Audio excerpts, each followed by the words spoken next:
பொங்கல் திருநாள். பொங்கல் திருநாள்னா இது ஏதோ அறுவடை திருநாள் அப்படின்னு சொல்லுவோம். அதாவது வருஷம் பூரா நாம் பாடுபட்டு அதனுடைய பலனை அனுபவிக்கிற நாள் அப்படிங்கிறது நாம் சொல்லிட்டு இருக்கிறது.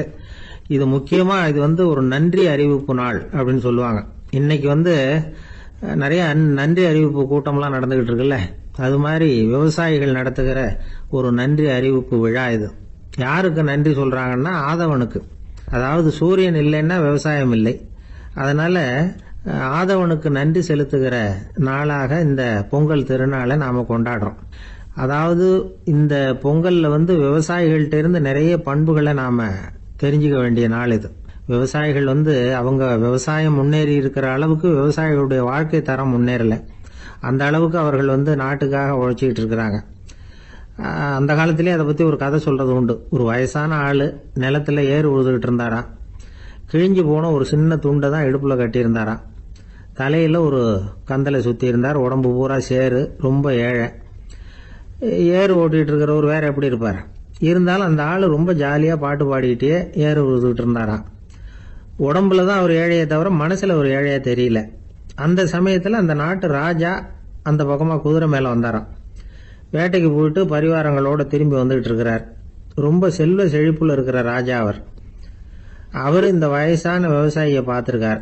இந்த ஆள் ரொம்பவும் ஏழைங்கிறது அவர் பார்த்தாவே பளிச்சுன்னு தெரியுது. கட்டிக்கிறதுக்கு நல்ல துணி இல்லை, உடம்போ இழைச்சி போயிருக்குது, வயிறு முதுகுல போய் ஒட்டிக்கிட்டு இருக்கு, கண்ணு குழி விழுந்து போயிருக்குது. ஆனாலும் முகத்தை பார்த்தா சந்தோஷமா இருக்கிற மாதிரி இருக்கு. இவ்வளவு உற்சாகமா பாடிட்டு இருக்கிறாரே அப்படின்னு ஆச்சரியமா நினைச்சு பார்த்தார் அந்த ராஜா. சரி, அவர்கிட்ட கொஞ்சம் பேச்சு கொடுத்து பார்க்கலாம் அப்படின்னு முடிவு பண்ணார். ஐயா பெரியவரே, இப்படி கொஞ்சம் வர முடியுமான்னாராம். பொழுது போறதுக்குள்ள நான் இந்த வயல் பூரா உழவு ஓட்டி ஆகணும், அதனால பேசுறதுக்கு நேரம் இல்லை அப்படின்னாராம் அந்த பெரியவர். என்ன அவ்வளவு அவசரமா? மீதி இருந்தா நாளைக்கு உழுத கூடாதா? அது சரி, உனக்கு எத்தனை ஏக்கர் நிலம் இருக்கு அப்படின்னு விசாரிச்சிருக்கார் ராஜா. எனக்குன்னு சொந்தமா உள்ளங்கை அளவு கூட நிலம் கிடையாது. இது எங்க முதலாளியோட நிலம். இதை பூராவும் உழுது முடிச்சாதான் அவர் கூலி கொடுப்பார். நான் கூலிக்கு உழுதுகிட்டு இருக்கிறேன். உங்ககிட்ட பேசிக்கிட்டு இருந்தா அவருக்கு துரோகம் பண்ணது மாதிரி ஆயிடும் அப்படின்னாராம். ராஜா குதிரையை விட்டு கீழே இறங்கினார். வரப்புல நடந்து அந்த பெரியவர்கிட்டயே போனாராம். சரி, ஒரு நாள் பூரா உழுதா உனக்கு எவ்வளவு கூலின்னு கேட்டிருக்கார். 8 அணா கூலி கிடைக்கும்னாராம் அவர். இது ரொம்ப காலத்துக்கு முன்னாடி நடந்த ஒரு சம்பவங்கிறதுனால அப்ப 8 அணா கூலிங்கிறது ரொம்ப பெருசு. இருந்தாலும் அதுவும் அந்த ராஜாவுக்கு பெரிய கூலியா தெரியல. இவ்வளவுதானா, இதை வச்சுக்கிட்டு நீ எப்படி காலம் தள்ளுற அப்படின்னாராம். ஒன்னும் கவலை இல்லை அப்படின்னாராம் அவரு. ராஜாவுக்கு ரொம்ப ஆச்சரியமா போச்சு. 8 அணா கூலி வாங்குற இந்த ஆளு கவலை இல்லாம இருக்கிறார், ஏராளமான வசதியோட இருக்கிறன்னா கவலை இல்லாம வாழ முடியலையே அப்படின்னு நினைச்சு பார்த்திருக்கார். அது சரி, 8 அணாவில் எப்படி குடும்பம் நடத்துற அப்படின்னு கேட்டாராம். எனக்கு கிடைக்கிற 8 அணாவில் 2 அணா குடும்பத்துக்கு செலவழிக்கிறேன், 2 அணா பழைய கடனுக்கு கொடுக்கறேன், 2 அணா தர்மம் செய்யறேன், 2 அணா வட்டிக்கு கொடுக்கறேன், ஒரு குறையும் இல்லைன்னாராம். ராஜாவுக்கு ஒன்றும் புரியல. எனக்கு ஒன்றும் புரியலேன்னு இருக்காரு. ஐயா, எனக்கும் என் மனைவிக்கும் 2 அணா செலவாகுது. வயசான அம்மா அப்பா இருக்கிறாங்க, சின்ன வயசுல என்னை காப்பாத்தினவங்க அவங்க. அந்த கடனுக்கு 2 அணா செலவாகுது, அது பழைய கடன். என் தங்கச்சி ஒருத்தி ஆதரவு இல்லாத நிலைமையில தன்னுடைய மகனோட என் வீட்டுல இருக்கிறா. அவளுக்கும் அவள் மகனுக்கும் 2 அணா செலவு பண்றேன், அது தர்மம். எனக்கு 2 பிள்ளைங்க இருக்கிறாங்க, அவங்களுக்கு 2 அணா செலவு பண்றேன், அது வட்டிக்கு கொடுக்கறது மாதிரி. பிற்காலத்துல அவங்க எங்களை காப்பாத்துவாங்க. அந்த வகையில நான் திருப்தியோட வாழ்ந்துகிட்டு இருக்கிறேன் அப்படின்னாராம். ராஜாவுக்கு அர்த்தம் புரிய ஆரம்பிச்சுதான். அந்த பெரிய நிலத்தை விலை கொடுத்து வாங்கி அந்த பெரியவருக்கே தானமா கொடுத்துட்டாராம். இப்போ உழுதவருக்கே நிலம் சொந்தமாயிட்டது. அன்னையிலிருந்து அரசனுக்கும் ஆறுதல் கிடைச்சுதான். இப்படி ஒரு கதை சொல்லுவாங்க. 8 அணா வருமானத்தை வச்சுக்கிட்டு எப்படி காலத்தை தள்ளுறதுன்னு சொல்றதுக்காக இந்த கதையை சொல்றதாக யாரும் தப்பா நினைச்சுக்க கூடாது. கிடைக்கிறத எப்படி பங்கு போடுறார், எப்படி திருப்தியா வாழறார் அப்படிங்கிறது தான் முக்கியம். அது மாதிரி இன்றைக்கு இந்த பொங்கல் திருநாள்ல உழவர்கள் மனசு மகிழ்ச்சியா இருந்ததுன்னா அது எல்லாரும் மகிழ்ச்சியா இருக்கிறது மாதிரி அர்த்தம். அதனால அவர்கள்ட்ட இருந்து நாம பாடம் கத்துக்கணும். சில உழவர்கள் தங்கள் நிலத்துல விளையறத தாங்கள் சாப்பிட மாட்டாங்க, அடுத்தவங்கள்ட்ட வித்துட்டு சந்தையில போய் வேற அரிசி வாங்கிட்டு வந்துதான் இவங்க சாப்பிடுவாங்க. அப்படிப்பட்ட விவசாயிகள்லாம் இது உண்டு. பங்கிடுகிற பண்பை உழவர்கள்ட்ட இருந்து கற்றுக்கொள்ளுங்கள் அப்படிம்பாங்க. ஒரு ஆள் நிம்மதியா மகிழ்ச்சியா இருந்தானா, உங்க நிம்மதிக்கும் மகிழ்ச்சிக்கும் என்ன காரணம்னு கேட்டிருக்காரு இன்னொருத்தர். என்கிட்ட இருந்தது பூராவையும் என் பிள்ளைங்களுக்கு சமமா பங்கு போட்டு கொடுத்துட்டேன், எனக்குன்னு எதுவுமே வச்சுக்கல, அதுதான் நிம்மதிக்கு காரணம்னு இருக்கான். உங்ககிட்ட இருந்தது எவ்வளவு இருந்தது அப்படின்னு கேட்டிருக்காரு அவரு. மொத்தமாக ஒரு 50,000 ரூபா இருக்கும் அப்படின்னு இருக்கான். அவ்வளவும் பணமாகவே இருந்ததா அப்படின்னு கேட்டிருக்காங்க அவங்க. இல்லைங்க, அவ்வளவும் கடன், அதை தான் பிரித்து கொடுத்துருக்கேன் பிள்ளைங்க கிட்ட அப்படின்னு நானும். அவன் ஒரு வயசான அம்மா ஒரு நாள் ஃபோன் பண்ணாங்க. ஐயா, நான் இந்த தகவல் நிகழ்ச்சியை தினமும் கேட்குறேன், உங்ககிட்ட ஒரு கேள்வி கேட்கணும் அப்படின்னாங்க. என்னங்க அப்படின்னோம். எனக்கு சொந்தமாக ஒரு நல்ல வீடு இருக்குது, வேணுங்கிற அளவுக்கு பணமும் இருக்குது, கணவரும் ரொம்ப நல்லவர், ரிட்டையர் ஆகி வீட்டில் தான் இருக்கிறார், பிள்ளைங்கள்லாம் பெரிய பெரிய உத்தியோகத்தில் இருக்கிறாங்க, அதில் ஒருத்தன் ஐஏஎஸ், பணம்லாம் கூட நிறைய கொண்டாந்து கொடுக்குறாங்க. அப்படி இருந்தும் என் மனசில் நிம்மதி இல்லை, வாழ்க்கையில் ஒரு நிறைவு இல்லை அப்படின்னாங்க. ஏன்னு கேட்டோம். அதைத்தான் நான் உங்களை கேட்குறேன், ஏன் அப்படி அப்படின்னு திருப்பி கேட்குறாங்க. எங்களுக்கு ஒன்றும் புரியல, கொஞ்ச நேரம் குழம்பி போயிட்டோம். இருந்தாலும் அதை அவங்கக்கிட்ட காட்டிக்காம கொஞ்சம் சாமர்த்தியமா, ஏம்மா உங்கள் மனசில் நீங்கள் ஏதோ ஒன்று எதிர்பார்க்குறீங்க, அது நிறைவேறல அப்படி தானே அப்படின்னு கேட்டோம். ஆமாம் அப்படின்னாங்க. அதுக்கப்புறம் அவங்கக்கிட்ட கொஞ்சம் மனம் விட்டு பேசுகிறப்போ தானாக விஷயம் வெளியில் வந்தது. அதாவது அவங்க பிள்ளைங்க பெரிய பெரிய உத்தியோகத்தில் இருக்கிறதுனால அவசர அவசரமாக பார்த்துட்டு ஓடுறாங்களாம். ஆசையாக அம்மான்னு கூப்பிட்டுக்கிட்டு கிட்ட உட்காந்து கொஞ்ச நேரமாவது என்கிட்ட பேசினா தானே என் மனசு கொஞ்சம் நிம்மதியாக இருக்கும், அது அவங்களுக்கு தெரிய மாட்டேங்குதே அப்படிங்கிறாங்க. இதுதான் அவங்களுடைய ஏக்கம். இந்த ஏக்கம் அந்த தாயின் மனசில் இருந்துகிட்டு இருக்குது. இப்படி மகனுடைய அன்புக்காக மட்டுமே ஏங்குற தாய்மார்கள் பல பேர் இருக்கிறாங்க இந்த உலகத்தில். இதை நினைக்கிறப்போ ஒரு வெளிநாட்டு நாடோடி கதை ஞாபகத்தில் வருது. அதாவது கடவுள் படைப்பு தொழிலில் ரொம்ப மும்முரமாக ஈடுபட்டுக்கிட்டு இருந்தாராம். மீன்களை படைச்சாராம், பறவைகளை படைச்சாராம், விலங்குகளை படைச்சாராம். அவருக்கு திருப்தி ஏற்படலை. அதுக்கப்புறம் மனிதர்களை படைச்சிருக்கிறார். அப்பவும் அவருக்கு மன நிறைவு ஏற்படலையா. கடைசியாக தன்னுடைய சக்தி முழுசையும் பயன்படுத்தி குறையே இல்லாத அளவுக்கு ஒரு படைப்பை உருவாக்கினாராம். அந்த உன்னதமான ஒரு படைப்பு அதுதான் பெண், அதாவது தாய். இப்படி உருவாக்கி எல்லாரையும் இந்த உலகத்தில் விட்டுட்டாராம். அதுக்கப்புறம் கொஞ்ச காலம் கழிச்சு தன்னுடைய தேவியை அழைச்சிக்கிட்டு இந்த பூலோகத்துக்கு வந்திருக்கிறார். தன்னுடைய குறையில்லாத படைப்பாகிய பெண்ணை பார்த்தாராம். ஏம்மா, உனக்கு இன்னும் ஏதாவது குறை இருந்தா சொல்லு, அதையும் நிவர்த்தி பண்ணி விடுறேன் அப்படின்னாராம். அந்த அம்மா பார்த்துருக்காங்க. சுவாமி, எனக்கு நீங்க கொடுத்துருக்கிறது 2 கை, என்னுடைய பிள்ளைகளுக்கு சேவை செய்யறதுக்கு இந்த 2 கை பத்தலை, அதனால இன்னும் ஒரு 2 கை கொடுத்தா தேவலை அப்படின்னாங்களாம். கடவுள் பார்த்தார். அதனால என்ன, அப்படியே செஞ்சு விடலாம், இதோ அதுக்கான வரம் கொடுத்துட்டேன் அப்படின்னார். அந்த அம்மாவுக்கு இப்போ 4 கை ஆயிட்டுது. 4 கையாலையும் குழந்தைகளுக்கு சேவை செய்ய ஆரம்பிச்சுட்டாங்க. கடவுள் திருப்தியா திரும்பி போனார். அதுக்கப்புறம் கொஞ்ச காலம் கழிச்சு மறுபடியும் திரும்பி வந்தார் தேவியோட. பெண்ணை பார்த்தார். இப்போ என்னம்மா சந்தோஷம் தானே அப்படின்னாராம்.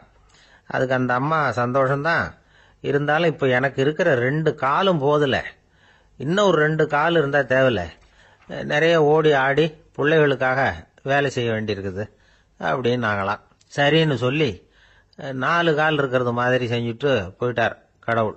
மறுபடியும் கொஞ்ச நாள் கழிச்சு தேவி சொன்னாங்க கடவுள்கிட்ட, நீங்க என்னதான் முயற்சி பண்ணினாலும் முழுமையான ஒரு படைப்பை உங்களால் உருவாக்க முடியாது, அப்படிதான் நான் நினைக்கிறேன் அப்படின்னாங்களாம். அப்படியா சொல்ற, வா அந்த பொண்ணை பார்த்துட்டு வருவோம் அப்படின்னு புறப்பட்டு இங்கே வந்தாங்களாம்.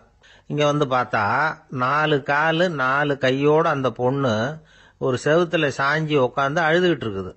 இப்ப தேவி அந்த பொண்ணை சுட்டி காட்டி கடவுள்கிட்ட கேட்டாங்களாம், ஏங்க நீங்க அந்த பொண்ணுக்கு கையை கொடுத்தீங்க, காலை கொடுத்தீங்க, சரி, அந்த கண்ணீரையும் எதுக்காக கொடுத்தீங்க அப்படின்னு கேட்டாங்களாம்.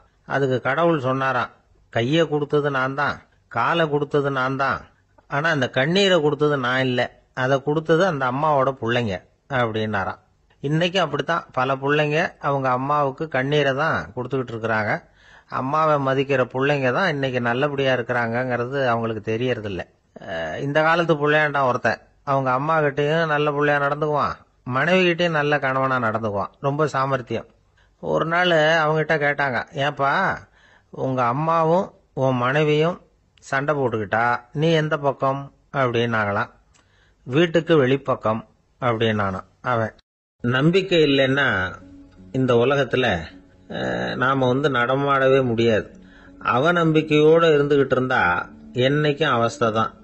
நாம நம்புறது நடக்குதோ இல்லையோ அது வேற விஷயம். ஆனால் எதையும் நம்பி தான் நாம் அடி வைக்க வேண்டியிருக்கு. வேற ஒன்றும் வேணாம், ஒரு லாட்ரி சீட்டு வாங்குறோம், அது எங்கே நமக்கு விழப்போகுது அப்படிங்கிற நம்பிக்கையோடவா வாங்குறோம்? பரிசு நமக்கு தான் அப்படிங்கிற நம்பிக்கை உள்ளூர இருக்கிறதுனால தான் அதை வாங்குறோம். இருந்தாலும் முடிவு வேற மாதிரி ஆயிடுது. அதுக்காக மனசு சோர்ந்து போறதில்ல, அடுத்த மாசமும் சீட்டு வாங்குறோம். இந்த நம்பிக்கை தான் மனித வாழ்க்கைக்கு ஆதாரம். ஒரு கடையில் போய் டீ சாப்பிட்றீங்க, அந்த டீ நல்ல டீ தானா, அதில் விஷம் கலந்துருக்குமா அப்படிங்கிற சந்தேகம் வந்துட்டுதுன்னு வச்சுங்க. அதுக்கப்புறம் அதை எப்படி நீங்கள் சாப்பிட முடியும்? நம்பி தான் சாப்பிடணும். ரயில் ஒழுங்காக போய் சேருங்கிற நம்பிக்கை இருக்கிறதுனால தான் அதில் ஏறி உட்காடுறோம். லெட்டர் ஒழுங்காக போய் சேருங்கிற நம்பிக்கை இருக்கிறதுனால தான் பெட்டியில் போடுறோம். சரி, நம்ம கதையெல்லாம் நம்மளோட இருக்கட்டும். மனித நம்பிக்கை எந்த அளவுக்கு உறுதியாகவும் அறிவுபூர்வமாகவும் இருக்கணுங்கிறதுக்கு அலெக்சாண்டர் வாழ்க்கையில் நடந்த ஒரு சம்பவத்தை உதாரணமாக சொல்லலாம். இந்த உலகத்தையே ஜெயிக்கணும்னு புறப்பட்டார் அலெக்சாண்டர். ஒரு கட்டத்தில் அவர் சிட்னஸ் நதி கரைக்கு சேர்ந்தார். அந்த சமயத்தில் அவருக்கு கடுமையான நோய் வந்துட்டுது. அவர் கூடவே வந்திருந்த கிரேக்க வைத்தியர்கள் என்னென்னமோ முயற்சியெல்லாம் பண்ணி பார்த்தாங்க. இருந்தாலும் அலெக்சாண்டருக்கு வந்திருக்கிறது என்ன நோய்ங்கிறத அவங்களால கண்டுபிடிக்க முடியல. ஏன்னா அந்த பகுதியில் உள்ளவங்களுக்கு மட்டுமே அதிகமாக வரக்கூடிய ஒரு வினோதமான நோயாக இருந்தது அது.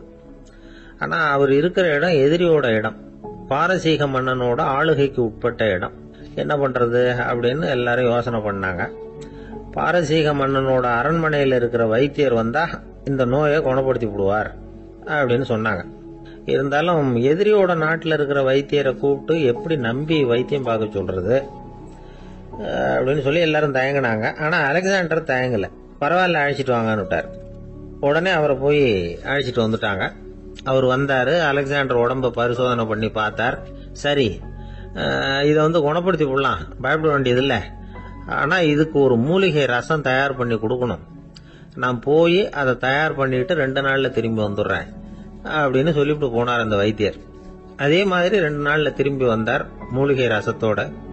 இதுக்கு இடையில அலெக்சாண்டரோட தளபதிகளில் ஒருத்தர் ரகசியமாக ஒரு எச்சரிக்கை கடிதம் கொடுத்து அனுப்பியிருக்கிறான். அதை வாங்கி என்ன விஷயம்னு பார்த்தார். இப்போ உங்ககிட்ட வந்திருக்கிற எதிரி நாட்டு வைத்தியரை நம்பாதீங்க, அவன் கொண்டுகிட்டு வந்திருக்கிற மூலிகை ரசத்தில் விஷம் கலந்துருக்குது அப்படின்னு அதில் எழுதியிருக்கு. அதை பார்த்தார் அலெக்சாண்டர். இருந்தாலும் கொஞ்சம் கூட அலட்டிக்கல. வைத்தியர் கொடுத்த மருந்தை வாங்கி கடகடன்னு குடிச்சுட்டு அதுக்கப்புறம் அந்த கடிதத்தில் இருந்த விஷயத்தை அந்த வைத்தியர்கிட்ட சொன்னார். வைத்தியர் திகைச்சு போயிட்டார். தன் மேல அலெக்சாண்டர் வச்சிருக்கிற நம்பிக்கையை பார்த்து அவருக்கு ரொம்ப வியப்பு. வைத்தியர் உண்மையிலேயே நல்ல மருந்து தான் கொண்டுட்டு கொடுத்துருக்கிறார், அதுல விஷம்லாம் எதுவும் கலக்கல. அதுக்கப்புறம் அலெக்சாண்டர் அந்த வைத்தியரை பார்த்து சொன்னாராம், நம்பிக்கைங்கிற அச்சாணியை ஆதாரமா வச்சுக்கிட்டு தான் இந்த உலகம் சுத்திக்கிட்டு இருக்குது. எனக்கு எதிரியா இருந்தாலும் பாரசீக மன்னர் ரொம்ப பெரியவர்.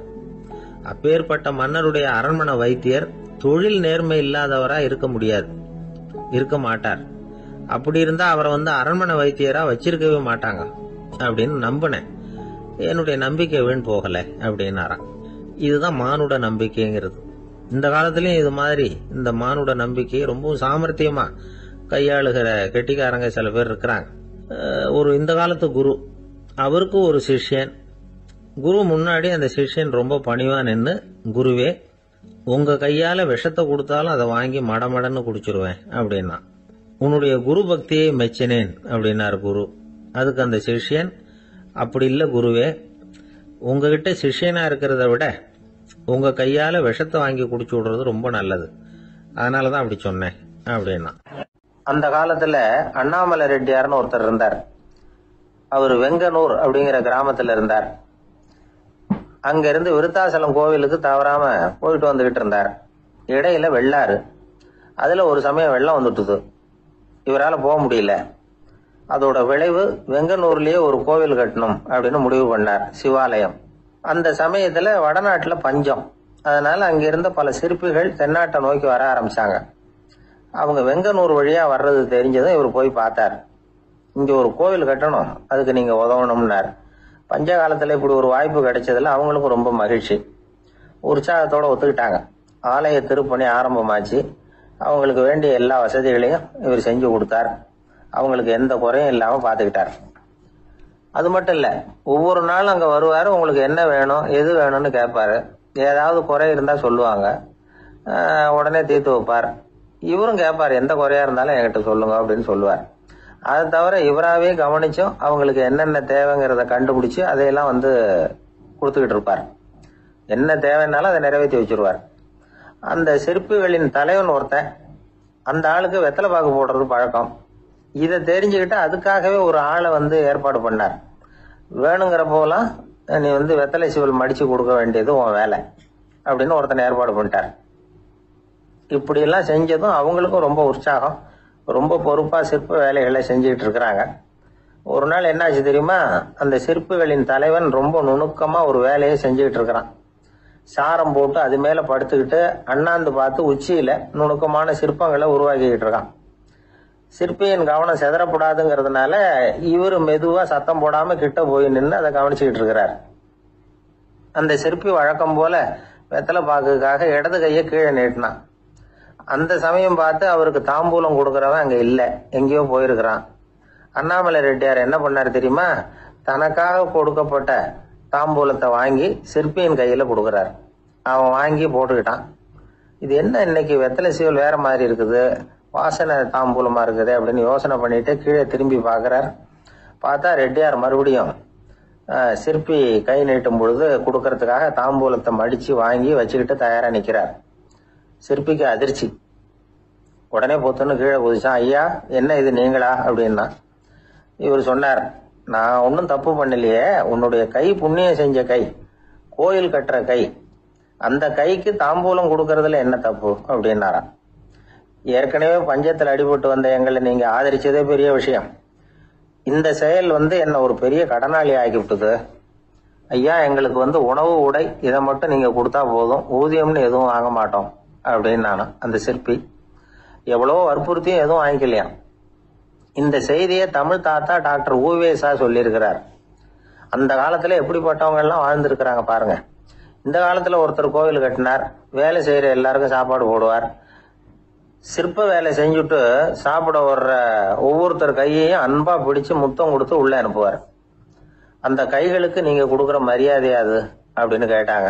அடா, அது இல்லைங்க, ஏற்கனவே முதல் பந்தியில சாப்பிட வந்தவன் மறுபடியும் வர்றானான்னு கண்டுபிடிக்கிறதுக்காக கையை பிடிச்சு மோந்து பாக்குறேன் அப்படின்னாராம் அவர். ஒரு ஊர்ல ஒரு ஞானி இருக்கிறார், ரொம்ப பெரிய ஞானி, ரொம்ப வயசாயிட்டுது. கடைசி காலத்துல அவர்கிட்ட சில பேர் வந்தாங்க. உங்க குரு யார் அப்படின்னு கேட்டாங்க. அவர் நிமிர்ந்து பார்த்தார். எனக்கு ஆயிரக்கணக்கான குருமார்கள் உண்டு, அவங்க பேரெல்லாம் சொல்லணும்னா இந்த காலம் பத்தாது. ஆனா முக்கியமான ஒரு 3 பேரை பத்தி மட்டும் உங்களுக்கு சொல்றேன் அப்படின்னாராம். அப்புறம் சொன்னார், அந்த 3 பேர்ல ஒருத்தன் ஒரு திருடன். ஒரு சமயம் ஒரு பாலைவனம் வழியா நான் போய்கிட்டு இருந்தேன். அப்போ வழி தவறி போய் ஒரு கிராமத்துக்கு போயிட்டேன். அது இருட்டு நேரம், நடு ராத்திரி, ஊரே உறங்கி போச்சு. அந்த நேரத்துல ஒரு ஆள் மட்டும் ஒரு வீட்டு சுவத்துல ஏதோ பண்ணி உள்ள நுழையறதுக்கு முயற்சி பண்ணிட்டு இருக்கிறான். அவன்கிட்ட போய் நான் இன்னைக்கு இங்க எங்க தங்க முடியும் அப்படின்னு கேட்டேன். அதுக்கு அவன், இந்த ராத்திரி வேளையில அது ரொம்ப சிரமம், ஒரு திருடனோட உங்களால தங்க முடியும்னா நீங்க என்னோட தங்கலாம் அப்படின்னா. நான் அவங்க கூட 1 மாசம் தங்கி இருந்தேன். ஒவ்வொரு நாள் ராத்திரியும் இப்ப நான் என்னுடைய வேலைக்கு போறேன், நீங்க ஓய்வு எடுத்துக்கங்க அப்படின்னு சொல்லிட்டு போவான். அவன் திரும்பி வந்த உடனே உனக்கு ஏதாவது கிடைச்சுதான்னு நான் கேட்பேன். அதுக்கு அவன், இன்னைக்கு ராத்திரி ஒண்ணும் இல்ல, நாளைக்கு மறுபடியும் முயற்சி பண்ணுவேன் அப்படின்பா. எப்பவும் அவன் நம்பிக்கை இழந்ததே கிடையாது, எப்பவும் சந்தோஷமாவே இருப்பான். நானும் ரொம்ப காலமா தியானம் பண்ணிக்கிட்டே இருந்தேன், ஒண்ணுமே நடக்கல. ஆனா நான் என்ன பண்ணேன் தெரியுமா? மனசு வருத்தப்படும், நம்பிக்கை இழந்துருவேன். அப்பெல்லாம் அந்த திருடனுடைய விடாமுயற்சி தான் ஞாபகத்துக்கு வரும். அதனால அந்த திருடன் எனக்கு ஒரு குரு. என்னுடைய 2வது குரு யாருன்னா அது ஒரு நாய். இது எப்படின்னா, ஒரு சமயம் எனக்கு ரொம்ப தாகமா இருந்தது. ஒரு நதியை நோக்கி போயிட்டு இருந்தேன். அப்போ ஒரு நாயும் வந்தது. அதுக்கும் தாகம். ஓடி ஆத்த பார்த்தது. அதோட நிழல் ஆத்துல தெரிஞ்சது. அதை பார்த்ததும் பயந்துட்டுது. அதாவது அது தன்னுடைய சொந்த உருவத்தையே கண்டு பயந்தது. அதை பார்த்து குறைக்குது, திரும்பி ஓடிச்சு. ஆனா அதுக்கு தாகம் அதிகமா இருந்ததுனால அது மறுபடியும் திரும்பி வந்தது. பார்த்தா மறுபடியும் தண்ணியில நாயோட உருவம் தெரியுது. இப்படி சில தடவை பண்ணிச்சு. இருந்தாலும் கடைசியில் தண்ணியில குதிச்சுட்டுது துணிஞ்சி. இப்படி குதிச்ச உடனே அதோட உருவமும் மறைஞ்சுட்டுது. இத பார்த்தேன். நான் என்ன புரிஞ்சுக்கிட்டேன்னா, எவ்வளவுதான் பயம் இருந்தா கூட ஒருத்தன் தைரியமா காரியத்துல இறங்கணும் அப்படிங்கறத புரிஞ்சுக்கிட்டேன். இந்த போதனை அந்த நாய்கிட்ட இருந்து எனக்கு கிடைச்சது. இது ஒண்ணு. அடுத்தது என்னுடைய மூன்றாவது குரு யாருன்னா அது ஒரு சின்ன குழந்தை. நான் ஒரு சமயம் ஒரு நகரத்துக்கு போனேன். அங்க ஒரு குழந்தை எரிகிற மெழுகுவத்தி ஒண்ணு எடுத்துக்கிட்டு வந்தது. நான் அந்த குழந்தைய பார்த்து வேடிக்கையா கேட்டேன், ஏன் பாப்பா இந்த மெழுகுவத்திய நீயாவே கொளுத்துனியா அப்படின்னு கேட்டேன். ஆமான்னு அந்த குழந்தை. சரி, இந்த மெழுகுவத்தி முன்னாடி எரியாம இருந்தது, இப்ப எரியுது.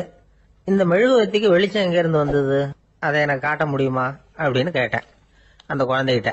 இதுக்கு அந்த குழந்தை சிரிச்சுக்கிட்டு அந்த மெழுகுவத்திய ஊதி அணைச்சுட்டுது. அதுக்கப்புறம் என்ன பார்த்து கேட்டுது, இப்ப இந்த மெழுகுவத்தியின் வெளிச்சம் போனதை பாத்தீங்க இல்லையா, அது எங்க போச்சுன்னு எனக்கு சொல்லுங்க அப்படின்னுது. அந்த குழந்தை இப்படி கேட்டதும் என்கிட்ட இருந்த ஆணவம் அழிஞ்சுட்டுது. நான் படிச்சதெல்லாம் அந்த வினாடியில சுக்கு நூறா போயிட்டுது. என்னுடைய முட்டாள்தனத்தை நான் உணர்ந்தேன் அப்படின்னு இவ்வளவு அந்த ஞானி விவரமா சொன்னாராம். அதனால நாம இன்னார்கிட்ட இருந்துதான் இதை கத்துக்கணுங்கிறது இல்ல, யாருகிட்ட இருந்தும் எதையும் கத்துக்கலாம். நம்மால் ஒருத்தன் ஒரு நாய் வளர்த்துக்கிட்டோம்னா அந்த நாய்க்கு வால் கிடையாது, யாரோ ஏற்கனவே வெட்டி எடுத்துட்டாங்க. இந்த நாய் தான் சார் எனக்கு குரு, அதுகிட்டே இருந்து கூட நான் பாடம் கத்துக்கிட்டு இருக்கிறேன் அப்படின்னா, அப்படி என்ன கத்துக்கிட்டேன் இந்த வால் இல்லாத நாய்கிட்ட இருந்து அப்படின்னு கேட்டோம். நாம யாருகிட்டையும் வாலாட்டக்கூடாது அப்படிங்கிற பாடத்தை அதுகிட்ட இருந்து தான் நான் கத்துக்கிட்டேன் அப்படின்னா. ஒரு ராஜா ஊரெல்லாம் சுத்தி பார்த்துட்டு வரலாம்னு ஒரு நாள் புறப்பட்டு போனார்.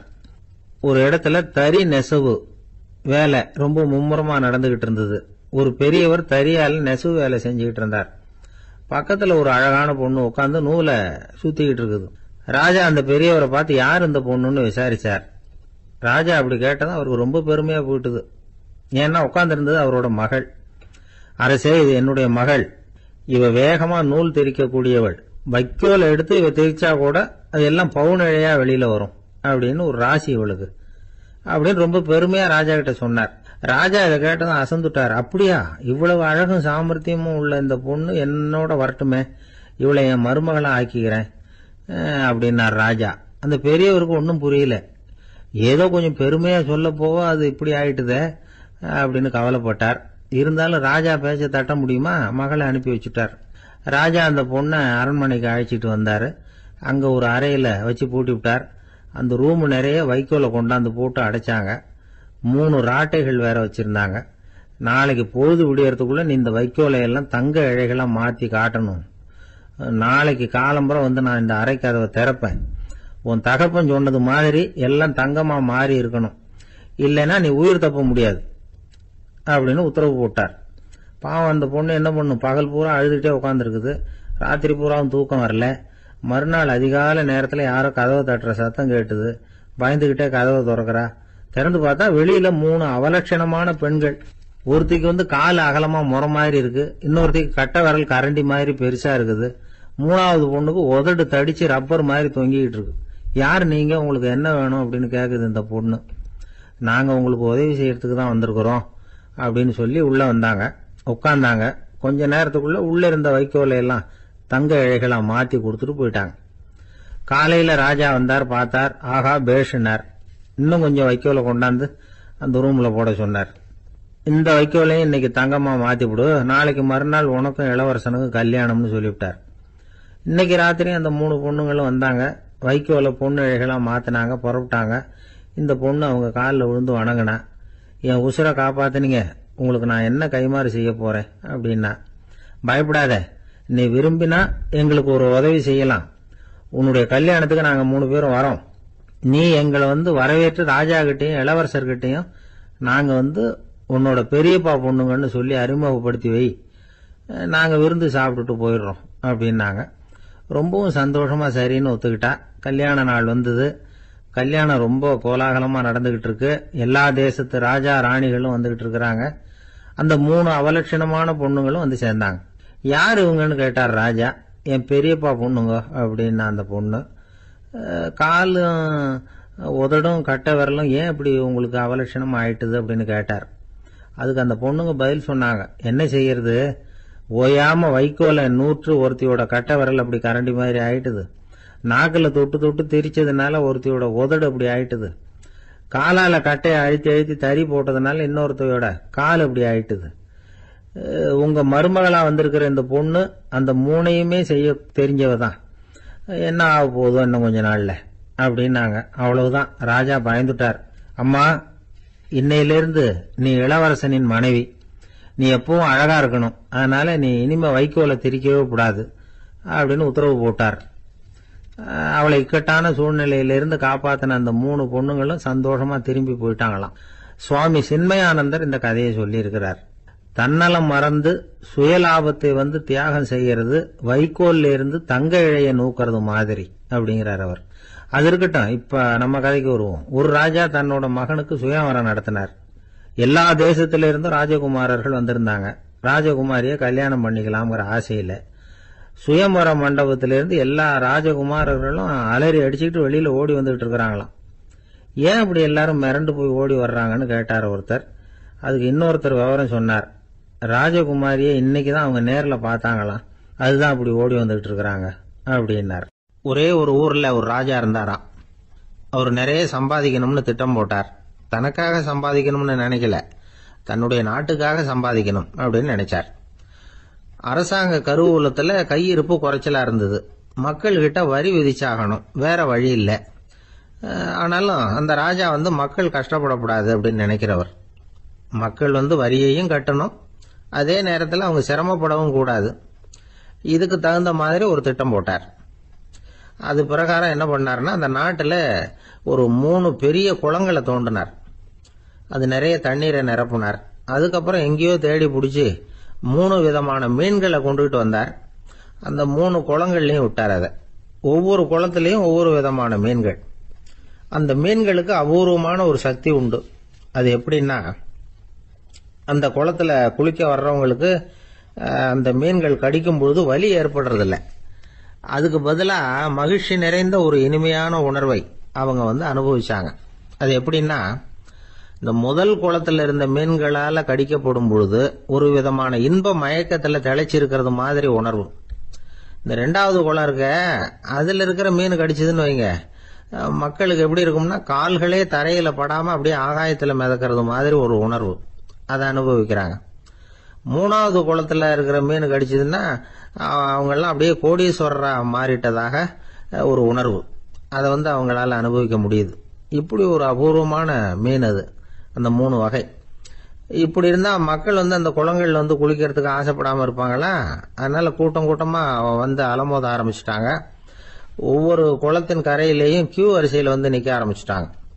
அந்த நாட்டு மன்னர் என்ன பண்ணாருன்னா, ஒவ்வொரு குளத்தங்கரையிலையும் ஒரு ராஜாங்க அதிகாரியை உட்கார வச்சார்.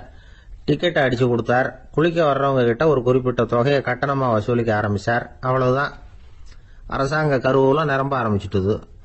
ராஜாங்கத்துக்கு தேவையான பணம் கிடைச்சிட்டுது. இது ஒரு கதை. இத பத்தி என்ன நினைக்கிறீங்க? அதாவது மக்களுக்கு சுமை தெரியாமலே வரி வசூல் பண்றது நல்லது தானே அப்படின்னு நினைப்பீங்க. ஆனா இன்னைக்கும் உலகத்துல பல அரசாங்கங்கள் இதே மாதிரி 3 குளங்களை வெட்டி வச்சிருக்குது. மக்களும் அதுல குளிச்சுக்கிட்டு தான் இருக்கிறாங்க. அது எப்படிங்கிறீங்களா? அந்த முதல் குளம் தான் சினிமா தியேட்டர். அதுல குளிக்கிறவங்க தான் ஒரு விதமான இன்ப மயக்கத்துல திளைச்சிருக்கிறது மாதிரியான உணர்வை அனுபவிக்கிறவங்க. 2வது குளம் தான் சாராய கடை. இந்த குளத்துல குளிக்கிறவங்க தான் கால்களே தரையில படாம ஆகாயத்துல மிதக்கிறது மாதிரி உணர்வை அனுபவிக்கிறவங்க. 3வது குளம் லாட்டரி டிக்கெட். இதுல குளிக்கிறவங்க தாங்கள் அப்படியே கோடீஸ்வரர்களா மாறினது மாதிரி ஒரு உணர்வு, அதை அனுபவிக்கிறவங்க. இன்னைக்கு பல நாடுகள் இந்த குளங்களை பயன்படுத்திக்கிட்டு தான் வராங்க. ஒரு பூவில் வண்டு உட்காருது. அதுல இருக்கிற தேனை வண்டு எடுக்குது. இந்த சமயத்துல அந்த பூவுக்கு வலிக்குமா? அதுக்கு வலிக்கிறது இல்லை. அந்த பூவோட மலர்ச்சியும் வளர்ச்சியும் குன்றி போறதும் கிடையாது. ஒரு ராஜா மக்கள் கிட்ட வரி வசூல் பண்ணும் பொழுது மக்களுக்கு சிரமமும் தெரியக்கூடாது, அதே நேரத்தை அதனால அவங்க வாழ்க்கையும் கெட்டு போயிடக்கூடாது. அது மாதிரி வரி வசூல் பண்ணணுமா. இது காளிதாசனின் ரகுவம்சத்துல காணப்படுகிற ஒரு கருத்து. ஒரு சின்ன குழந்தை தவறுதலா ஒரு 25 காசு நாணயத்தை மூழ்கி விட்டுது. காசு வயத்துக்குள்ள போயிட்டுது. அந்த குழந்தையோட தாய் உடனே குழந்தைய தூக்கிட்டு ஆஸ்பத்திரிக்கு புறப்பட்டாங்க. அப்ப அந்த பக்கமா ஒருத்தர் வந்தார் தெருவில். என்ன விவரம்னு கேட்டார். இவங்க சொன்னாங்க, குழந்தை காசை முழுகிட்டுது, அதான் அவசரமா ஆஸ்பத்திரிக்கு தூக்கிட்டு ஓடுறேன் அப்படின்னாங்க. அவர் வந்தவர் சொன்னார், கவலைப்படாதம்மா, உடனே இப்படி கொடுங்க குழந்தைய அப்படின்னு கையில் வாங்கினார். ஒரு கையில் அந்த குழந்தையோட கால் ரெண்டையும் பிடிச்சி தலைகீழா தூக்கி பிடிச்சார். இன்னொரு கையால் அந்த குழந்தையோட வயத்துல குறிப்பா ஒரு இடத்துல அப்படியே தேடி அந்த சுட்டு விரலால ஒரு இடத்துல பொட்டுன்னு தட்டினார். உடனே காசு அந்த குழந்தையோட வாய் வழியா வெளியில வந்து விழுந்துட்டுது. காசை எடுத்துக்கிட்டு, இந்தாங்கம்மா உங்க குழந்தை அப்படின்னார். ரொம்ப நன்றிங்க, நிச்சயமா நீங்க ஒரு டாக்டரா தான் இருக்கணும், என்னுடைய யூகம் சரிதானே அப்படின்னாங்களாம் அந்த அம்மா. அதுக்கு அவரு, இல்லைங்க, நான் ஒரு இன்கம் டாக்ஸ் ஆபீசர், வருமான வரி அதிகாரி அப்படின்னு சொல்லிவிட்டு போனாராம்.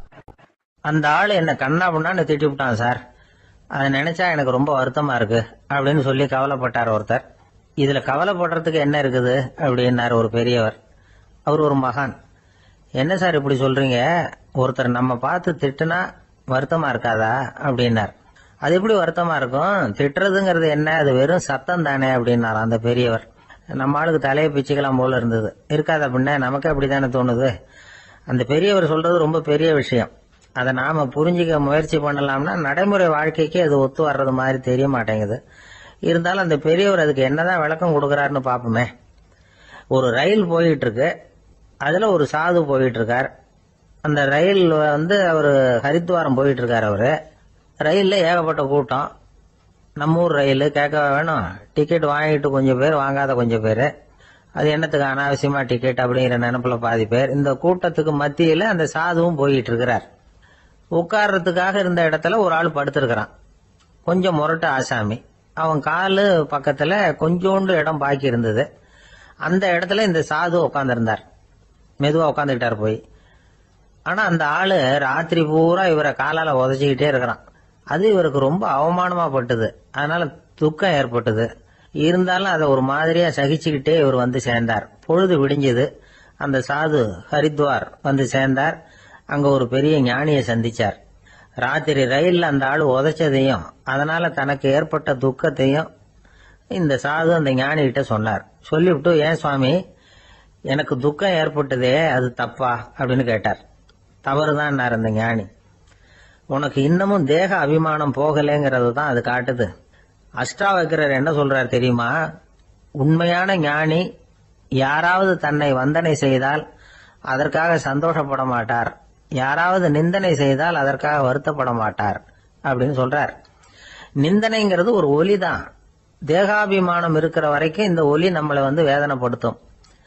நான் தேகம் இல்லை, ஆத்மா அப்படிங்கிற நினைவு இருந்தா இந்த ஒலி நம்மளை பாதிக்காது. மனு என்ன சொல்றார் தெரியுமா, ஒரு சாதகன் பாராட்டுதலை விஷம்னு நினைச்சு பயப்படணும், அவமானத்தை அமிர்தம்னு நினைச்சு சந்தோஷப்படணுங்கிறார். அவமானப்பட்டா கவலைப்படாம எப்படி இருக்க முடியும் அப்படின்னு தான் நமக்கு தோணும். அதனாலதான் நம்மள யாரும் இதுக்கு உதாரணமா யாரையும் காட்ட முடியல. புத்தரையும் கபீரையும் உதாரணமா காட்டுறாங்க. அவங்களுக்கெல்லாம் அவமானம் ஏற்பட்டப்போ கவலையே படலையாம். புத்தரை அவமானப்படுத்தணுங்கிறதுக்காக கௌசாம்பி ராணி ஒரு இளம் பெண்ணை கொலை பண்ணி சடலத்தை புத்தர் குடிசைக்கு முன்னாடி போட சொன்னார். போட்டாங்க. புத்தர் தான் அந்த பொண்ணை கெடுத்து கொலை பண்ணி விட்டாருன்னு எல்லாரும் நினைச்சாங்க. ஆனா புத்தர் இதை பத்தி கவலையே படல. அப்புறமா உண்மை தெரிஞ்சதும் புத்தர் புகழ் இன்னும் அதிகமாயிட்டு. ஒரு பெரிய சபையில ஒரு மோசமான பொண்ணு நுழைஞ்சு தனக்கும் கபீருக்கும் சம்பந்தம் உண்டுன்னு சொன்னா கபீர் கவலைப்படல. அவங்க மாதிரியெல்லாம் நாமளும் இருக்க கத்துக்கணும். நிந்தனை, அபகீர்த்தி, அவமானம் எல்லாம் ஆண்டவன் கொடுக்கிற பிரசாதம்னு நினைக்கணும் அப்படின்னு சொல்றார் அந்த ஞானி. இதை கேட்ட இந்த காலத்து ஆசாமி ஒருத்தர், நான் கூட அப்படிதான் சார், யாராவது அவமானப்படுத்தினா கவலைப்பட மாட்டேன். நேத்து கூட ஒருத்தர் என்ன பலார்னு அரைஞ்சுட்டார், நான் கொஞ்சம் கூட கவலைப்படல, பேசாம வந்துட்டேன்னார். ஏன் அப்படி வந்துட்டீங்க அப்படின்னு. அவர் அரைஞ்சதுலேயும் ஒரு அர்த்தம் இருந்தது, அதனாலதான் அப்படி வந்துட்டேன்னார். ஏன் அரைஞ்சாருன்னு கேட்டேன். 10 வருஷத்துக்கு முன்னாடி 15 ரூபா அவர்கிட்ட கடன் வாங்கினேன், அதை கேட்டு கேட்டு பார்த்துட்டு கடைசியா தான் அரைஞ்சார் அப்படின்னார். ஆண்டவனுடைய பிரசாதம் இவருக்கு அடிக்கடி கிடைக்கும் போல இருக்கு. இந்த உலகத்துல எல்லாருக்கும் மகிழ்ச்சி தரக்கூடிய ஒரு பொருள் எது? இது ஒரு முக்கியமான கேள்வி. இந்த கேள்விக்கு பொருத்தமான ஒரு பதில உங்களால சொல்ல முடியுமா? அதாவது கொஞ்சம் யோசிச்சு பார்த்தா பணம்னு சொல்லலாமா? இப்ப கையில காசு இல்லாதவங்க கிட்ட ஒரு 10 ரூபாய கொடுத்தா அது அவனுக்கு சந்தோஷத்தை கொடுக்கும். ஏற்கனவே வருமான வரி பிரச்சனையில சிக்கி இருக்கிறவர்கிட்ட இன்னும் கொஞ்சம் பணம் இந்தாங்கன்னு சொல்லி கொடுத்தோம்னா அது அவருக்கு சங்கடத்தை தான் கொடுக்கும். அதனால அந்த கேள்விக்கு பணம்ங்கிறது பொருத்தமான பதிலா இருக்க முடியாது. கேள்வி என்னன்னா, இந்த உலகத்துல எல்லாருக்கும் மகிழ்ச்சி தரக்கூடிய ஒரு பொருள் எது? சரி, இனிப்புன்னு சொல்லலாமா? ஏன்னா எல்லாருக்கும் இனிக்க தானே செய்யும். அதுலயும் ஒரு சிக்கல் இருக்கு. சக்கரை வியாதிகாரங்களுக்கு அது என்ன சந்தோஷத்தையா கொடுக்கும்? ஆக எல்லாருக்கும் வேறுபாடு எதுவும் இல்லாம மகிழ்ச்சியை கொடுக்கக்கூடியது வேற ஏதோ ஒண்ணு இருக்கு. அது என்னன்னு கண்டுபிடிக்கணும். அதுதான் இன்னைக்கு தகவல்.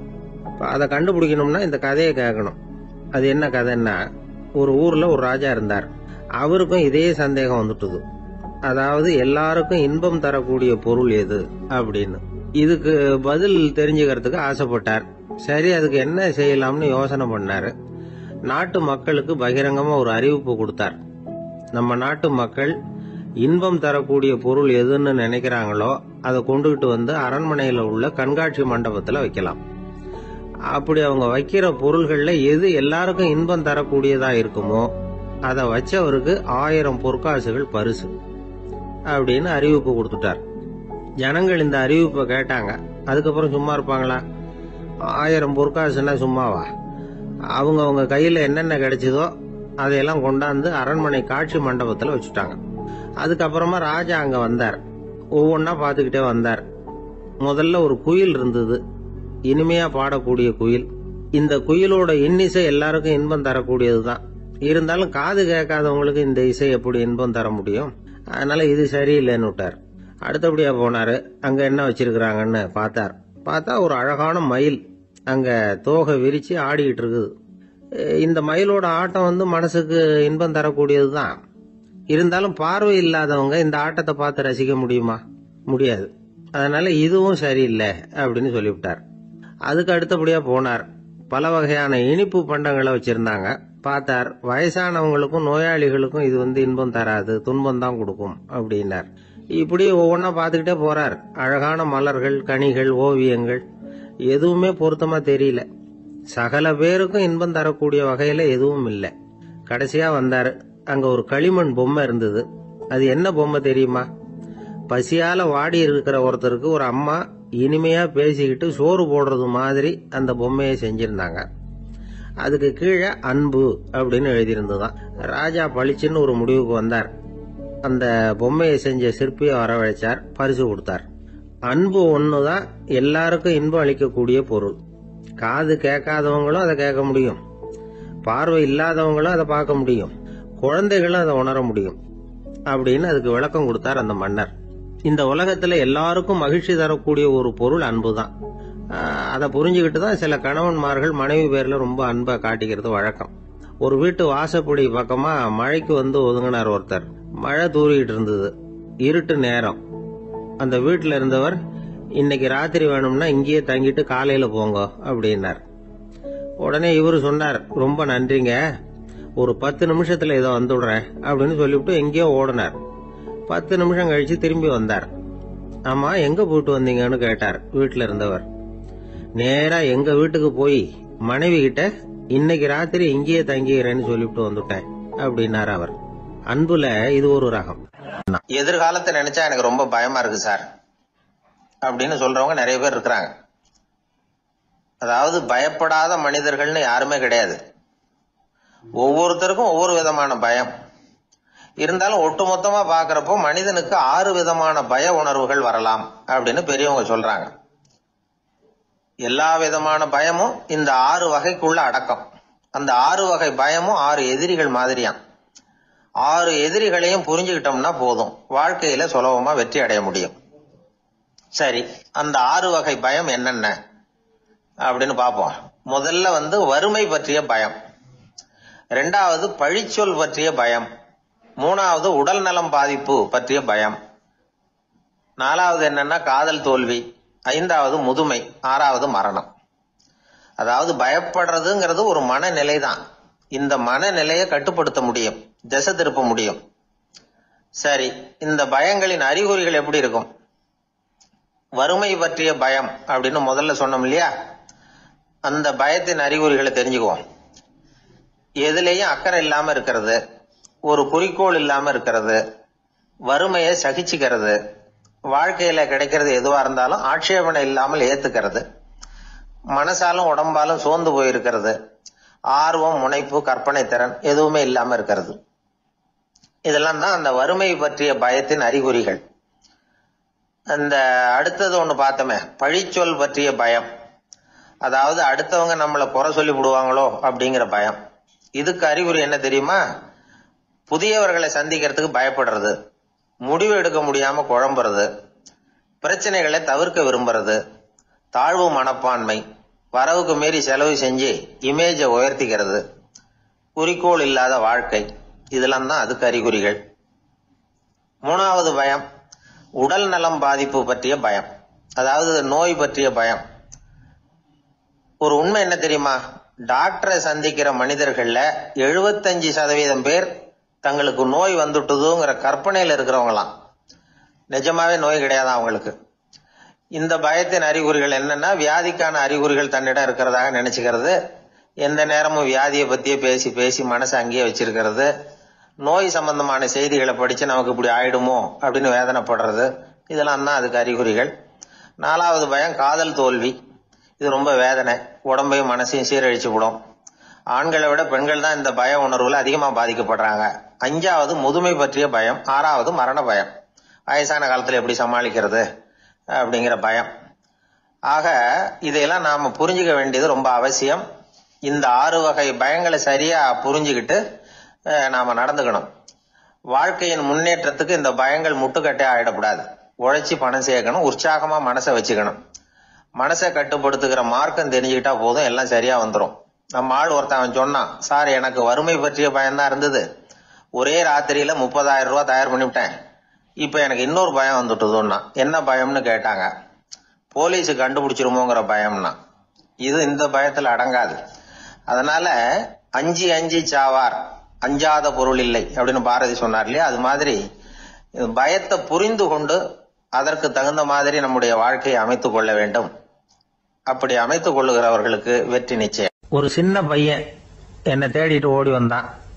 ஒரு கதை சொல்லுங்கன்னா, சொந்தமா எதுவும் தெரியாத என்ன, உங்களுக்கு சொந்தமா எதுவும் தெரியாதுன்னு எனக்கும் தெரியும் அப்படின்னா. இந்த பையன் அடிக்கடி என்கிட்ட வந்து கதை கேட்கிறவன், அதனால என்னோட ரகசியம்லாம் அவனுக்கு அத்துப்படி. அதனால தான் அவ்வளவு தெளிவா அடிச்சு விடுறான். சரி, இப்ப என்ன செய்யலாம்னு, பழைய கதை ஏதாவது ஒண்ணு சொல்லுங்களேன்னா.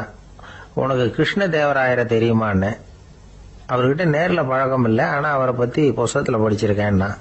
சரி, இவன்கிட்ட மேற்கொண்டு பேச்சு கொடுத்தா நம்மள ஒரு மாதிரி ஆக்கி விடுவான் அப்படிங்கறத யூகம் பண்ணிட்டு அவனை உட்கார வச்சு கடைசி வரைக்கும் குறுக்க பேசக்கூடாது அப்படின்னு ஒரு கண்டிஷனையும் போட்டுட்டு அந்த கதையை சொன்னேன்.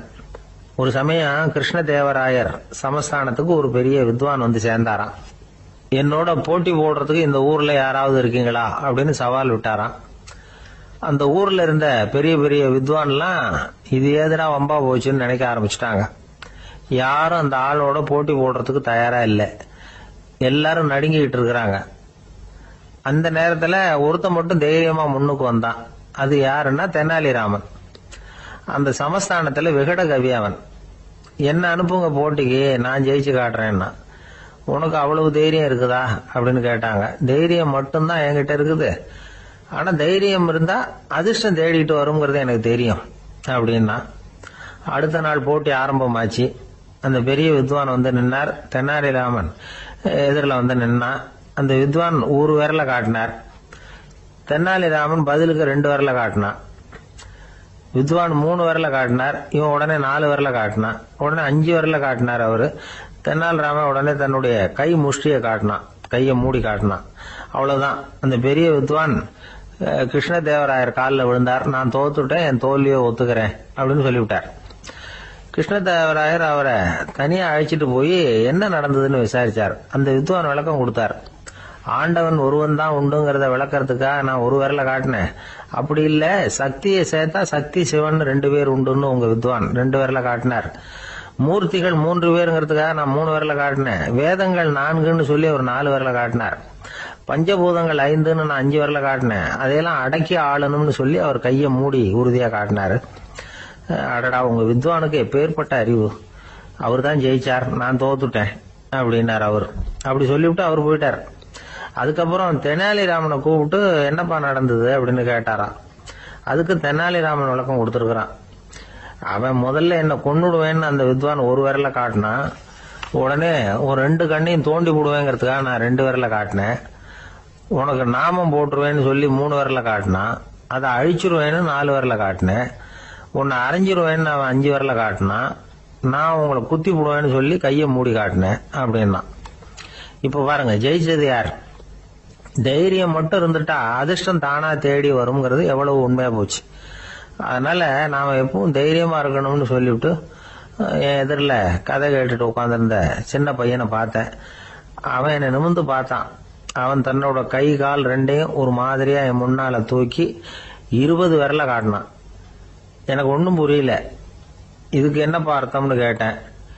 இதே கதையை இதுக்கு முன்னாடி என்கிட்ட 20 தடவை நீங்க சொல்லியிருக்கீங்கன்னு அர்த்தம் அப்படின்னா.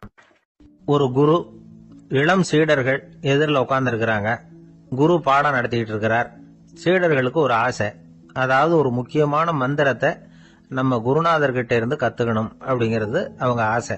அது என்ன மந்திரம்னா, இறந்தவரை உயிர்ப்பிக்கக்கூடிய புனித மந்திரம். அதாவது செத்தவங்களுக்கு மீண்டும் உயிர் உண்டாக்குகிற மந்திரம். குருவே, தயவு பண்ணி அந்த மந்திரத்தை எங்களுக்கு உபதேசிக்கணும் அப்படின்னு கேட்டாங்க. அது ரொம்ப ஆபத்தானது, அது என்னத்துக்கு உங்களுக்கு வேண்டாமேன்னாராம் குரு. எங்களுடைய நம்பிக்கை உறுதிப்படுறதுக்காகத்தான் கேட்கிறோம், வேற ஒன்றும் இல்லை அப்படின்னு நாங்களாம் சீடர்கள். பக்குவப்படாத அறிவுங்கிறது ரொம்ப ஆபத்தானது அப்படின்னாராம் குரு. இது சீடர்களுக்கு புரியல. அது எப்படிங்க பக்குவப்படாத அறிவு ஆபத்தானதுன்னு சொல்றீங்க, அப்படின்னா என்ன அப்படின்னு கேட்டிருக்காங்க சீடர்கள். குரு அதுக்கு விளக்கம் கொடுத்தாராம். அந்த மந்திரத்தை எப்போ பயன்படுத்தணுங்கிறது முக்கியம். அதை அறியக்கூடிய ஞானம் ஏற்படுகிற வரைக்கும் அதை தெரிஞ்சுக்காம இருக்கிறது தான் நல்லது, இல்லைன்னா ஆபத்துன்னாராம். ஆனா அந்த சீடர்கள் அதை கேட்கற மாதிரி இல்லை, ரொம்ப பிடிவாதம் பண்ண ஆரம்பிச்சுட்டாங்க. சரி வாங்க சொல்றேன்னாரு குரு. எல்லாரும் வந்தாங்க. அந்த புனித மந்திரத்தை அவங்களுக்கு ரகசியமா உபதேசம் பண்ணார். உபதேசம் பண்ணிவிட்டு அவங்களுக்கு எச்சரிக்கையும் கொடுத்தார். இந்த மந்திரத்தை நல்லா ஆராய்ச்சி பார்த்ததுக்கு அப்புறம் தான் உச்சரிக்கணும், அவசரப்பட்டு எதுவும் செஞ்சிடக்கூடாது அப்படின்னு ஒரு தடவைக்கு பல தடவை எச்சரிக்கை கொடுத்தார். சரின்னு சொல்லிவிட்டு அவங்க எல்லாம் மந்திரத்தை கத்துக்கிட்டு எழுந்திரிச்சு போயிட்டாங்க.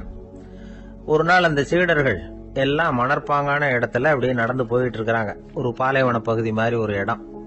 அங்க ஒரு இடத்துல எலும்புகள் குவியலா கிடந்தது. உடனே இந்த சீடர்கள் முன்ன பின்ன யோசிக்காம, தியானமும் பண்ணாம அந்த மந்திரத்தோட பயனை சோதிச்சு பார்க்கணும் அப்படின்னு நினைச்சுக்கிட்டு அந்த மந்திரத்தை உச்சரிக்க ஆரம்பிச்சுட்டாங்க. அவ்வளவுதான். உடனே என்னாச்சு தெரியுமா? அந்த எலும்புகள் எல்லாம் ஓநாய்களா மாறி அவங்கள துரத்த ஆரம்பிச்சுட்டுது. சீடர்கள் எல்லாம் தலைதெறிக்க ஓட ஆரம்பிச்சுட்டாங்க. ஓநாய்களும் விடல, அவங்கள துரத்தி பிடிச்சி கடிச்சு குதற ஆரம்பிச்சுட்டுது. அப்பதான் அந்த சீடர்களுக்கு குரு சொன்ன அறிவுரையோட அர்த்தம் புரிஞ்சுது. பக்குவப்படாத அறிவு ஆபத்தானது அப்படிங்கிறது. அதனால இதுல இருந்து நாம தெரிஞ்சுக்க வேண்டியது என்னன்னா, நாம நம்ம அறிவை வளர்த்துக்கிட்டா மட்டும் போதாது, அந்த அறிவை எப்போ எப்படி பயன்படுத்தணும் அப்படிங்கிற பக்குவமும் நமக்கு வரணும். அப்பதான் வாழ்க்கை நல்லபடியா அமையும், இல்லைன்னா இடைஞ்சல் தான். இந்த காலத்துல சில சின்ன பிள்ளைங்களுக்கே அறிவு ரொம்ப பக்குவப்பட்டிருக்குங்கிறத உணர முடியுது. ஒரு சின்ன பையன் பள்ளிக்கூடத்துல மார்க் லிஸ்ட் கொடுத்தாங்க, வாங்கிக்கிட்டு அவசரமா வீட்டுக்கு ஓடினான். எதிரில் வந்த ஒருத்தர் கேட்டார், என்ன அவசரம், ஏன் இப்படி வேகமா ஓடுறேன்னார். எங்க அம்மா கிட்ட அடி வாங்கணும், அதுக்காக தான் ஓடுறேன்னா. அடி வாங்கறதுக்கா இவ்வளவு அவசரம்னார் அவரு. அப்படி இல்லைங்க, நான் போறதுக்குள்ள எங்க அப்பா வீட்டுக்கு வந்துட்டாருன்னா அவர்கிட்ட அடி வாங்க வேண்டியிருக்கும், அதை அவாய்ட் பண்றதுக்காக இப்படி ஓடுறேன் அப்படின்னு நானும். ஒரு மனிதர், அவர் யாருக்கிட்டே தொலைபேசியில பேசிட்டு இருக்கிறார். கொஞ்சம் தூரத்துல நாம நிக்கிறோம். எட்டத்துல இருந்துகிட்டு அவரை கவனிக்கிறோம். அவர் போன்ல பேசுறத, அவர் பேசுகிற வார்த்தைகள் என்ன அப்படிங்கறது நம்ம காதுல விழல. ஆனாலும் அவர் பேசிக்கிட்டு இருக்கிறது நல்ல செய்தியா கெட்ட செய்தியா அப்படிங்கறத நம்மால யூகிக்க முடியும். மகிழ்ச்சியான செய்தியை பேசும்போது முகம் மலருது, புன்னகை பூக்குது. இதுல ஒண்ணு நீங்க கவனிக்கணும், தொலைபேசியில நாம பேசுறப்போ நம்மோட பேசுறவர் எதிரில் இல்ல, அவர் தொலைபேசி வழியா நம்ம குரலை மட்டும்தான் கேட்க போறார், நம்ம முகத்தை அவர் பார்க்க போறது இல்ல. அப்படி இருந்தும் அப்ப நம்ம முகம் ஏன் மலரணும் அப்படின்னா, இதுதான் உடல் மொழி, பாடி லாங்குவேஜ் அப்படின்னு சொல்றாங்க. நம்ம அறியாமலேயே நம்ம உடம்பு செய்திகளை தெரிவிக்குது பாருங்க, அதுதான் உடல் மொழி. ஒரு மனிதர் தொலைபேசியில பேசிக்கிட்டு இருக்கிறத நீங்க தூரத்துல இருந்து கவனிச்சுக்கிட்டே, அவர் நண்பரோட பேசுறாரா, மனைவியோட பேசுறாரா, குழந்தையோட பேசுறாரா, இல்ல மேல் அதிகாரி கிட்ட பேசுறாரா, அல்லது அவருக்கு கீழே பணிபுரிகிறவர்கள் கிட்ட பேசுறாரா அப்படிங்கறத கண்டுபிடிக்கலாம். அதுக்கு காரணம் அவருடைய உடல் மொழி. இந்த உடல் மொழி கூட நம்ம வாழ்க்கையின் முன்னேற்றத்துக்கு பயன்படும். இத பத்தி எல்லாம் கூட சில நிபுணர்கள் ஆராய்ச்சி பண்ணி பார்த்திருக்கிறாங்க. அவங்க சில விவரங்களை சொல்றாங்க. குறிப்பா ஒருத்தர் தன்னுடைய நாற்காலியில கிட்டத்தட்ட படுத்துக்காத குறையா உட்கார்ந்து இருக்கிறாருன்னு வச்சுக்கோங்க. எதிர இருக்கிறவர் பேசுறது அவருக்கு பிடிக்கலன்னு அர்த்தமா.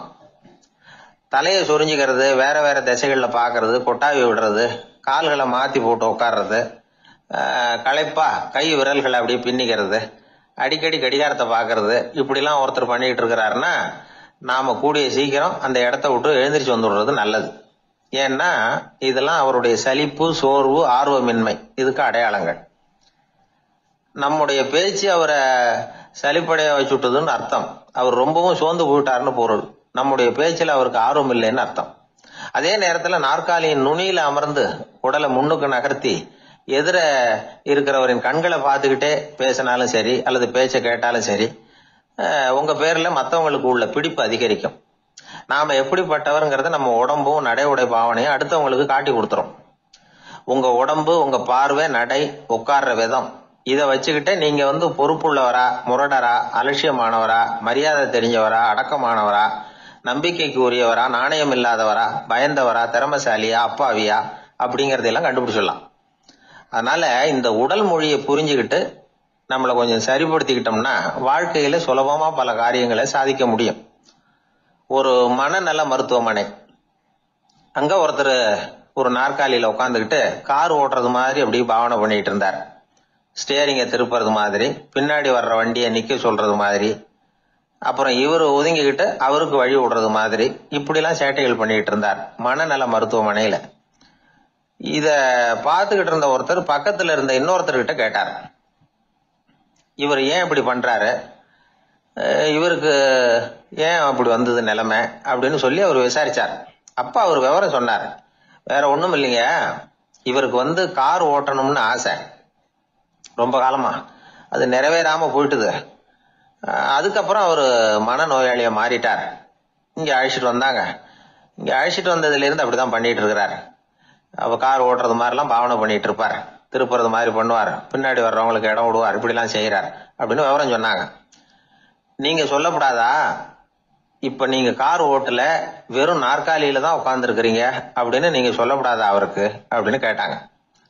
அது முடியாதுங்க, ஏன்னா அந்த காரை கழுவுறதுக்காக அவர் தினமும் எனக்கு 10 ரூபா கொடுத்துக்கிட்டு இருக்கிறார் அப்படின்னாராம் அங்க வேலை செஞ்சுக்கிட்டு இருந்த ஒருத்தர். அதனால வாழ்க்கையில நாம இந்த உடல் மொழியை புரிஞ்சுக்கணும். உடல் மொழிங்கிறது இப்ப ஆரம்பத்துல சொன்னது மாதிரி அந்த தொலைபேசியில பேசுறவங்கள தூரத்துல இருந்து பார்த்தாவே அவர் யாருகிட்ட பேசுறாரு, என்ன பேசுறாருன்னு தெரியும். நம்ம முகத்தை நல்லா வச்சுக்கணும். உடல் மொழிய நம்ம புரிஞ்சுக்கிட்டு பயன்படுத்த ஆரம்பிச்சோம்னா எந்த முயற்சி பண்ணினாலும் அதுல வெற்றி நிச்சயம். ஒரு நாள் ஒரு 10-15 பள்ளிக்கூடத்து பிள்ளைங்க தேடிட்டு வந்தாங்க. உங்களை பார்த்துட்டு தான் போகணும், அதுக்காக தான் வந்திருக்கோம்னாங்க. என்ன விஷயம்னு கேட்டோம். நாங்கள்லாம் கூடி ஒரு முடிவு பண்ணியிருக்கிறோம், அதை உங்ககிட்ட சொல்லணும் அப்படின்னாங்க. அதுவும் ஒரு வாண்டு பையன் அதை சொன்னான். என்ன முடிவு அது அப்படின்னு கேட்டோம் ரொம்ப ஆர்வமா. அதை இப்போ சொல்ல மாட்டோம், எங்களுக்கு பிடிக்கிற மாதிரி ஏதாவது ஒரு தகவல் சொன்னால் அதுக்கப்புறம் நாங்கள் அதை சொல்கிறோம் அப்படின்னா அந்த வாண்டு பையன். சரி, சின்ன பையன்கிட்ட இன்னைக்கு வசமாக மாட்டிக்கிட்டோம் அப்படின்னு நினச்சிக்கிட்டு அவங்களுக்கு தகுந்த மாதிரி ஒரு கதை சொல்ல ஆரம்பித்தோம். அது என்ன கதைன்னா, ஒரு பெரிய காடு, அதில் பலவிதமான மிருகங்கள். அந்த காட்டுக்கு ஒரு சிங்கம் தான் ராஜா. எப்பவும் காட்டுக்கு அதுதானே ராஜா. ஒரு பெரிய யானைக்கு இது பொறுக்கலை. என்ன இது, எப்போ பார்த்தாலும் இங்கே சிங்கத்துக்கே ராஜா பதவி கிடைக்குது, நான்லாம் எவ்வளவு பலசாலியாக இருக்கிறேன், அப்படி இருந்தும் எனக்கு அந்த பதவி கிடைக்கலையே அப்படின்னு தனக்குள்ள பொறுமிக்கிட்டே இருந்தது. ராஜா பதவியை நினைச்சு ரொம்ப ஏக்கம், அதுக்கு பதவி மோகம்.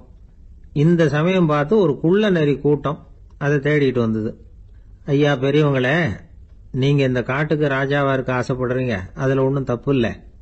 ஆனா அதுக்கு முன்னாடி நீங்க எங்க கூட்டத்துக்கு கொஞ்ச நாள் தலைவரா இருங்க, அதாவது ராஜாவா இருங்களேன், உங்களுக்கும் ஒரு ட்ரைனிங் கிடைச்சது மாதிரி இருக்கும் அப்படின்னு சொல்லியிருக்குது இந்த கூட்டம், குள்ள நெறி கூட்டம். இதை கேட்ட உடனே யானைக்கு ரொம்ப சந்தோஷம் தாங்கல. அதுதான் எப்பன்னு பதவிக்காக காத்துக்கிட்டு இருக்குதே. இருந்தாலும் கொஞ்சம் பிகுவோட, சரி நீங்கள்லாம் இவ்வளவு தூரம் என்ன தேடிட்டு கேட்கறதுனால மறுக்க முடியல, அப்படின்னு ரொம்ப ஏதோ அவளுக்கு சிரமப்பட்டு ஒத்துக்கிறது மாதிரி ஒத்துக்கிட்டது. ஏதோ உங்கள் ஆசைக்கு கட்டுப்படுறேன், கொஞ்ச நாள் உங்கள் கூட்டத்துக்கு ராஜாவாக இருக்கிறதுக்கு சம்மதிக்கிறேன் அப்படின்னுது. உடனே அந்த யானை ராஜ நட போட ஆரம்பிச்சுட்டுது. யானை சாதாரணமாக நடந்தாவே எப்படி இருக்குங்கிறது நமக்கு தெரியும். அதுவே ராஜ நட நடந்தால் எப்படி இருக்கும் கற்பனை பண்ணி பாருங்க. யானை முன்னாடி கம்பீரமாக போய்கிட்டு இருக்குது, தலைவர் இல்லையா, அதனால குள்ள நரிகள்லாம் ரொம்ப அடக்கமாக அது பின்னாடி அணிவகுத்து போயிட்டு இருக்குது. ராஜா வாழ்க மன்னர் வாழ்க அப்படின்னு கோஷம் வேற. யானைக்கு தலைகால புரியல, அவ்வளவு சந்தோஷம். அந்த யானைக்கு செருக்கு ஆணவம் எல்லாம் ஏற்பட்டு போச்சு. அதுக்கப்புறம் அது தரையை பார்க்குமா நிமிர்ந்து நடக்க ஆரம்பிச்சுட்டுது. தரையை பார்க்கறதே இல்லை. அப்படி போயிட்டு இருக்கிறப்போ ஒரு சதுப்பு நிலத்துல திடீர்னு காலை வச்சுட்டுது. அவ்வளவுதான், கால் உள்ள போட்டுது. இன்னொரு காலை எடுத்து வச்சது, அதுவும் உள்ள போட்டுது. அந்த 2 காலையும் எடுக்கிறதுக்காக அடுத்த 2 காலையும் அழுத்திச்சு, அதுவும் உள்ள போக ஆரம்பிச்சுட்டுது. இப்ப 4 காலம் வசமா சேத்துல அழுந்தி போச்சு, எடுக்க முடியல. குள்ள நரிகள்லாம் அதை சுத்தி சுத்தி வந்தது. சிலது சுத்தி நின்று டான்ஸ் ஆட ஆரம்பிச்சுட்டுது யானையை பார்த்துட்டு. இதை யானை பார்த்தது. என்ன இது தலைவர், நான் தவிச்சுக்கிட்டு இருக்கிறேன், தொண்டர்கள்லாம் சுத்தி நின்று வேடிக்கை பார்த்துக்கிட்டு இருக்கிறீங்க, டான்ஸ் ஆடுறீங்க அப்படின்னு கேட்டுதான். தொண்டர்களே, தலைவர் நான் தவிச்சுக்கிட்டு இருக்கிறது உங்களுக்கு தெரியலையா? இப்போ உடனே உங்க தலைவரை காப்பாற்ற வேண்டியது உங்க கடமை இல்லையா அப்படின்னு கத்துச்சான் அந்த யானை. குள்ள நரிகள்ல ஒண்ணு முன்னாடி நின்று அந்த யானையை பார்த்துதான், தலைவரே, எங்களுக்கு ரொம்ப நாளா ஒரு ஆசை, அந்த ஆசையை நிறைவேற்றிக்கிறதுக்காகத்தான் உங்களை எங்க தலைவரா ஏத்துக்கிறோம்னு சொன்னோம் அப்படின்னு தான். என்ன ஆசைன்னு கேட்டிருக்கு யானை. யானை கறி சாப்பிட்டு பார்க்கணுங்கிற